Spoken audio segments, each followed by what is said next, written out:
आगे बढ़ते हैं। ऑपरेशन सिंदूर पर एनसीईआरटी यानी national council of education research and training ने 2 स्पेशल मॉड्यूल्स जारी किए। इन्हें क्लास 3 से 12 तक के छात्रों के लिए सप्लीमेंट्री मटेरियल के तौर पर शामिल किया गया है। मॉड्यूल में बताया गया है कि पाकिस्तान भले ही पहलगांव आतंकी हमले में किसी भी तरह से शामिल होने से इनकार करता है, लेकिन यह हमला पाकिस्तान की सैन्य और राजनीतिक लीडरशिप के सीधे आदेश पर हुआ था। यह मॉड्यूल स्कूली बच्चों के बीच भारत की सैन्य शक्ति के बारे में जागरूकता बढ़ाने के मकसद से बनाया गया। क्लास 3 से 8 के लिए मॉड्यूल का टाइटल ऑपरेशन सिंदूर वीरता की गाथा है और 9 से 12 तक के लिए मॉड्यूल का टाइटल ऑपरेशन सिंदूर सम्मान और बहादुरी का मिशन है। एनसीईआरटी के स्पेशल मॉड्यूल्स रेगुलर कोर्स का हिस्सा नहीं होते। इसे कोई खास टॉपिक बच्चों को समझाने के लिए सप्लीमेंट्री मटेरियल के तौर पर तैयार किया जाता है।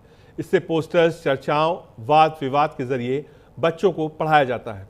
मॉड्यूल में लिखा जाता है कि ऑपरेशन सिंदूर सिर्फ मिलिट्री ऑपरेशन नहीं है, बल्कि शांति की रक्षा और पहलगांव हमले में मारे गए लोगों के सम्मान का वादा है।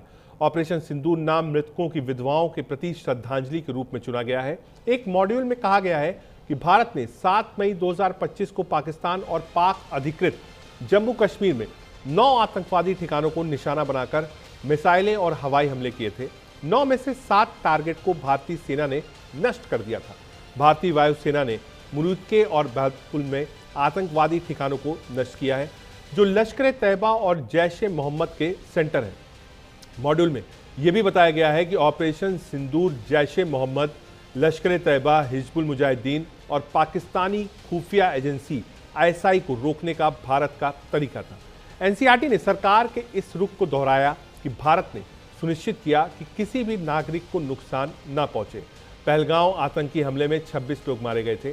जम्मू कश्मीर के पहलगांव में 22 अप्रैल को हुए आतंकी हमले में 26 लोग मारे गए। इसके जवाब में भारत ने 7 मई को पीओके और पाकिस्तान की टेरर साइट्स को टारगेट किया था। कुछ राजनीतिक प्रतिक्रियाएं आई इस पर, सुनाते हैं।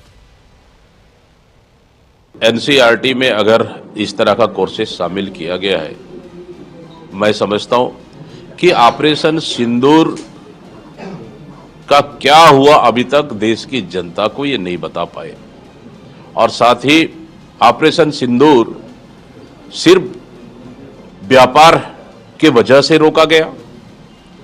ऑपरेशन सिंदूर ट्रंप के धमकी के बाद रोका गया। क्या ये भी उस एनसीईआरटी में बुक में उपलब्ध है? क्या ये कोर्सेज भी है? क्या शायद ये कोर्सेज भी बुक्स में आना चाहिए।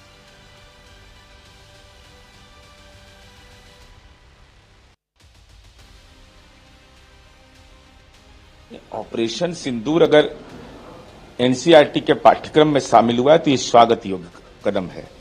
ऑपरेशन सिंदूर इसलिए महत्वपूर्ण है कि हमने चंद मिनटों के अंदर में पाकिस्तान में घुसकर सैन्य ठिकानों को ध्वस्त कर दिया,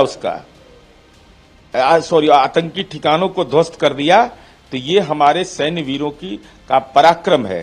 तो पराक्रम का इतिहास नहीं जानेगा तो इन भ्रष्टाचारियों का इतिहास जानेगा। तो कांग्रेस विरोध इसलिए कर रही है। कांग्रेस चाहती है कि लालू यादव का इतिहास पढ़ाया जाए। कांग्रेस चाहती है कि अरविंद केजरीवाल का इतिहास पढ़ा जाए। कांग्रेस चाहती है कि नेशनल हेराल्ड का मामला पढ़ाया जाए। और यह पढ़ाया जाएगा कि देश के राष्ट्रीय गौरव को पढ़ाया जाएगा।